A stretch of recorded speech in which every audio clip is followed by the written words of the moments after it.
గ్రామాలే దేశానికి పట్టుకొమ్మలు అన్నారు మహాత్మా గాంధీ. పల్లెలు అభివృద్ధి సాధిస్తేనే దేశాభివృద్ధి సాధ్యం. కానీ భారతదేశానికి స్వాతంత్ర్యం వచ్చి 75 ఏళ్లు గడుస్తున్నా ఓ గ్రామం మాత్రం అభివృద్ధికి ఆమడ దూరంలోనే ఉండిపోయింది. చిత్తూరు జిల్లా పలమనేరు నియోజకవర్గం గంగవరం మండలంలోని మంజునాథ ఎస్సీ కాలనీకి రహదారి, విద్య, వైద్యం వంటి కనీస సదుపాయాలు లేవు. ఇక్కడికి వెళ్లాలంటే మట్టి రోడ్డే దిక్కు. బస్సు సంగతి అటుంచితే ఆటో కూడా రాదు. సరైన రవాణా సౌకర్యం లేకపోవడం కారణంగానే పాము కాటుకు గురైన యువకుడు సకాలంలో చికిత్స అందక ప్రాణాలు విడవాల్సి వచ్చింది. విద్య ఉంటే మా బతుకులు మేమే మార్చుకుంటాం, కనీసం అంగన్వాడీనైనా ఏర్పాటు చేయండి కాలనీ వాసులు మొరపెట్టుకుంటున్నారు. మంజునాథ ఎస్సీ కాలనీ వాసుల ఆవేదన వారి మాటల్లోనే చూద్దాం. అందరికీ నమస్కారం. Welcome to YK TV. నేను మీ శివకుమార్.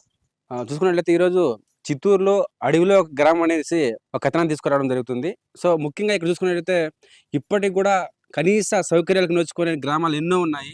సో ఇక్కడ కనీస సౌకర్యాలు లేకపోగా పూర్తి స్థాయిలో ఈ గ్రామంలో ఉన్నటువంటి 30 కుటుంబాలు కూడా అనేక ఎటువంటి సౌకర్యాలు లేకుండా ఇబ్బందులు పడుతుందని చెప్పేసి మా వైకే టీవీకి తెలవడం జరిగింది. సో దానిలో భాగంగానే ఇక్కడ రావడం జరిగింది.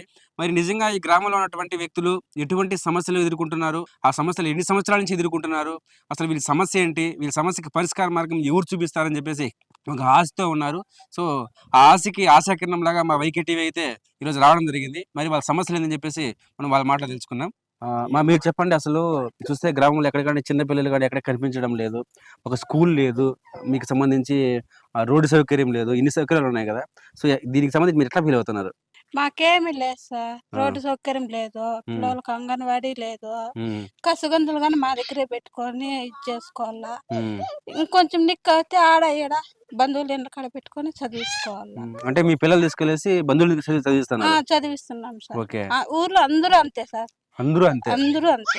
ప్రతి ఒక్క బిడ్డ పోయి హాస్టల్లో పోయి చదువుకునేది. పెద్ద పిల్లలు అయితే హాస్టల్లో, చిన్న పిల్లలు అయితే బంధువులు ఇండ్ల కాడ ఆడ ఈడ చదివించుకునేది, పిలుచుకొచ్చుకునేది హాలిడేస్ లో. అంటే ఈ సమస్యకి పరిష్కార మార్గం ఇప్పటిదాకా మీకు ఎవరు చూపించలేదు? లేదు సార్. ఇప్పుడు ఎవరన్నా మాట్లాడి చూసినారంటే మాత్రము అప్పుడు వస్తారు, మాట్లాడతారు, అంతే, మళ్ళా క్లోజ్ చేసేస్తారు. ఏమ్మా ఇట్లా చెప్పిండారా అటు చెప్పిండారా అంటారే, మళ్ళీ మాత్రము పట్టించుకోరు. మీకు మొత్తం పిల్లలు ఎక్కడ? నాకు ముగ్గురు పిల్లలు. వాళ్ళు ఎక్కడ ఉన్నారు ఇప్పుడు?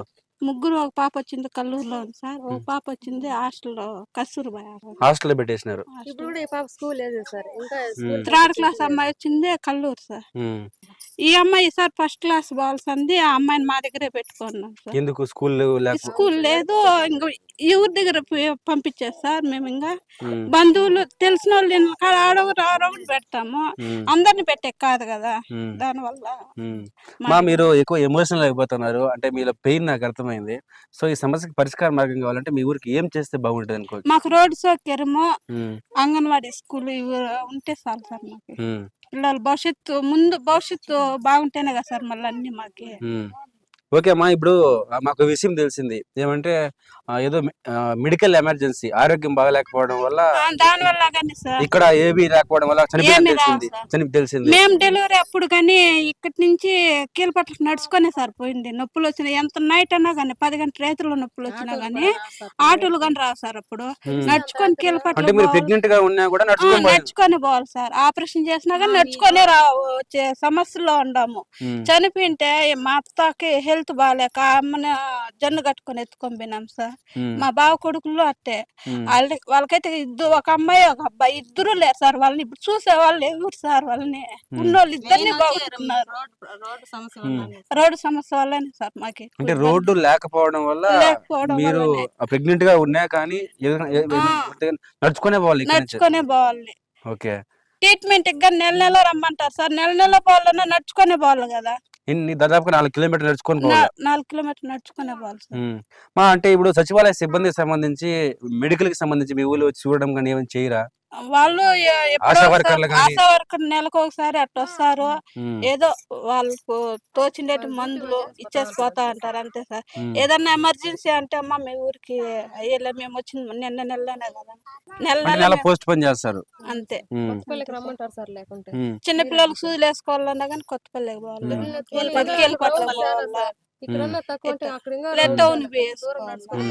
కొంతమంది అయితే ఈ దావుకు భయపడి ఇంకా మాకంటే ఇదిగా ఉండేది ఇంకా దూరంలో ఉండేవాళ్ళు కానీ పోయేదే లేదు సార్.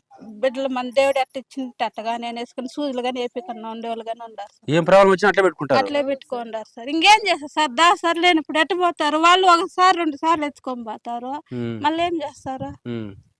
అసలు ఈ గ్రామానికి సంబంధించి ఏం సమస్యలు ఉన్నాయి ముఖ్యంగా ఇక్కడ? రోడ్డు సౌకర్యం లేదు సార్ మాకి. ఓకే. మా అమ్మకి హెల్త్ బాగాలేదు సార్. 15 రోజులు ఇంకా తోడుకొని పోయి తోడుకొని వచ్చేదానికి ఇబ్బందిగా ఉంది సార్. వానకి దావంతా కోసేసింది సార్. బండిలో కూర్చోబెట్టుకుంటే ఏడ పడిపోతారో అని భయం వేస్తుంది సార్. ఓకే. అంటే ఇక్కడికి టౌన్ కి దాదాపు ఎన్ని కిలోమీటర్లు ఉండడానికి అవకాశం ఉంది అంటారు? 3-4 కిలోమీటర్లు. 4 కిలోమీటర్లు. 4 కిలోమీటర్లు ఉంటుంది సార్. అడవిలో గ్రామం ఉండడం వల్ల అనేక సమస్యలు అయితే ఇక్కడ ఉన్నాయని మాకు తెలిసింది. సో దాంట్లో మరీ ముఖ్యంగా చూసుకున్నట్లయితే రోడ్డు సౌకర్యం కూడా లేకుండా కూడా అనేక ఇబ్బందులు పడుతున్నారని కూడా తెలిసింది. మేము ఊరిని ఇంకా రావాలన్నా బిడ్డలు నడిపించుకునే రావాలి సార్. ఈ గిట్ల ఇంకా ఊరికి పోవాలంటే చిన్న చిన్న బిడ్డలు కూడా నడిపించుకునే పోవాలి సార్. నడిపించుకునే పోవాలా? అంటే ఈ సమస్య ఇప్పుడు దాకా అధికారులు కానీ పట్టించుకోవాలా సార్? ఎవరు వస్తారో చేస్తామంటారో మళ్ళీ వాళ్ళు పట్టుకొని వెళ్ళిపోతారు సార్. వెళ్ళిపోతారు. ఈ సమస్య ఎప్పటి నుంచి ఉందమ్మా ఇక్కడ? మేము చిన్నప్పటి ఇంకా చెప్తానే ఉన్నారు సార్. రోడ్లు వేపిస్తాము మీకు మేము ముందు ఉంటామని చెప్తానే ఉన్నారు. ఒకరు కూడా చేయలేదు, ముందుకు రాలేదు సార్. అంటే సచివాలయ సిబ్బంది ఎవరన్నా వచ్చి ఇక్కడ చూడడం గానీ లేదా సమస్యలు తెలుసుకోవడం కానీ జరిగిందమ్మా ఇప్పుడు దాకా? ఎలక్షన్ అప్పుడు మాత్రం వస్తారు సార్. అప్పుడు వచ్చి చూస్తారు, చేస్తామో రెడీ చేస్తామో అంటారు. మళ్ళీ ఇక్కడ ఎవరు తిరిగి చూరు సార్. అంతే, అట్లే జరుగుతాం సార్. ఓకే. అంటే చిన్నపిల్లలకు సంబంధించి స్కూల్ కి ఇక్కడ ఉందా లేకపోతే మీరు ఎక్కడ బయటకు వెళ్ళాలా? బయట హాస్టల్లో పెడతాను సార్. ఇక్కడ ఇంకా చిన్న బిడ్డలు నడిచి మేము నడిచే చదివినాం సార్. నడిచి మాకు చదివే ఇబ్బంది అయ్యి మేము నిలిచిపోయినాం సార్. మాకు పెళ్లిళ్ళు అయిపోయినాయి. మా బిడ్డలు చదివించే కూడా ఇబ్బంది, అక్కడే ఉండిపోతాం సార్. హాస్టల్లో పెట్టి చదివిస్తారు? అవును సార్. 2-3 బిడ్డలు కూడా హాస్టల్లోనే పెట్టేస్తారు సార్. ఓకే. ఇక్కడ ఉండి సేద్యాలు చేసుకోవాలి సార్. ఆదివారం పోయి బిడ్డలు చూసుకోరావాలి సార్. అసలు ఈ రోడ్డు సౌకర్యం లేకుండా ఒక అబ్బాయి ఇక్కడ చనిపోయా తెలిసింది. అసలు ఏం జరిగిందమ్మా ఆ రోజు? నైట్ కరిసింది, ఎత్తుకోబాలకు ఉండిపోయి అట్లా అంటే నైట్ పాము వచ్చింది. అంతే. రోడ్డు సౌకర్యం లేకుండా తీసుకోలేకపోవడం వల్ల అబ్బాయి చనిపోయినారు. అంటే అది కాకుండా ఇంకేమైనా జరిగినాయమ్మా ఇక్కడ? ఎవరికైనా హెల్త్ ప్రాబ్లం వచ్చినప్పుడు తీసుకుపోవడం లేట్ అవ్వడం కానీ? తోడుకోబోతారు, నడుచుకొని పోతారు ఇక్కడ. ఓకే. ఇక్కడ నుంచి ఏం లే, మాకు రోడ్డు సౌకర్యం ఉంటే చాలు. మీ ఊరికి అడవిలో ఉంది అంటే ఇక్కడ అడవి జంతువులు ఏనుగులు రావడం కానీ అన్ని వస్తాయి, నిలుచుకోవాలి. అంటే ఏనుగులు అన్ని వస్తాయి? ఏనుగులు వస్తాయి, నక్కలు ఉన్నాయి, పుల్లు ఉన్నాయి అంటారు. భయపడుకొని బతుకుతాను. ఇక్కడ ఊర్లేక వచ్చిన సార్ ఏనుగులు. ఇక్కడ బండ దగ్గరికి మీ ఊర్లోకి ఏనుగులు వచ్చినాయి? ఓకే. ఆ ఏనుగులు వచ్చినప్పుడు మనకి ఏం చేసినారమ్మా గ్రామస్తులు? నైట్ అంతా మేలుకొని ఉన్నాం సార్. గోంజులు పెట్టుకుంటా ఉన్నాము. ఫారెస్ట్ వాళ్ళకి ఫోన్ చేస్తే వాళ్ళు వస్తామంటారు. రోడ్డు సరిలేదు, బాగలేదమ్మా అనేసి వాళ్ళు నైట్ అంతా మేలుకొని పిల్లలు పట్టుకొని చూసుకోని ఉన్నాం. తెల్లారైనా వెళ్ళిపోయినాయి. అంటే నైట్ అంతా నిద్ర మేలుకొని మీరు చిల్ల మీద పట్టుకొని భయపడతా ఉన్నారు. మీరు చెప్పండి అన్న, అసలు చూసుకున్నట్లయితే చాలా విషాదంగా ఉంది. మేము ఈ గ్రామానికి రోడ్డు వేయమని కూడా సర్పంచ్ తో చాలా సార్లు చెప్పినాం సార్.